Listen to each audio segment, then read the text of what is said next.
वहीं केंद्र सरकार ने आम बजट पेश किया। इस बजट को सत्ता पक्ष जहां बेहतर बजट बताया, तो वहीं विपक्ष बजट को लेकर कड़ी प्रतिक्रिया व्यक्त कर रहे हैं। इस बीच बिहार बीजेपी के प्रवक्ता प्रभाकर मिश्रा ने कहा, बजट में समृद्ध बिहार पर विशेष ध्यान दिया गया है।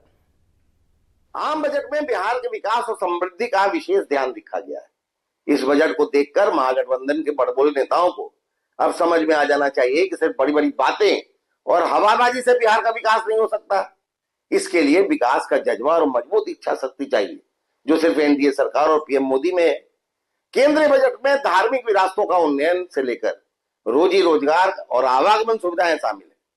केंद्रीय बजट में बिहार की सड़क परियोजनाओं के लिए 26,000 करोड़ रुपए का प्रावधान किया गया है। इससे आधारभूत सड़क संरचनाओं को मजबूती मिलेगी, विकास के नए मार्ग खुलेंगे, रोजगार के अवसर बढ़ेंगे और लोगों के लिए नए बाजार भी उपलब्ध हो सकेंगे। साथ ही बिहार में नए मेडिकल कॉलेज और एयरपोर्ट खुलेंगे। इससे बिहार विकास के राह पर तेजी से अग्रसर होगा। गया के प्रसिद्ध विष्णुपद और महाबोधि मंदिर को काशी विश्वनाथ धाम की तरह तैयार करने का निर्णय अत्यंत स्वागत योग्य है।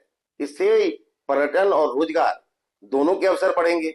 साथ ही वैशाली, बोधगया और पटना पूर्णिया हाईवे के निर्माण से न केवल सीमांचल का विकास होगा, बल्कि पर्यटन के नए अवसर भी खुलेंगे।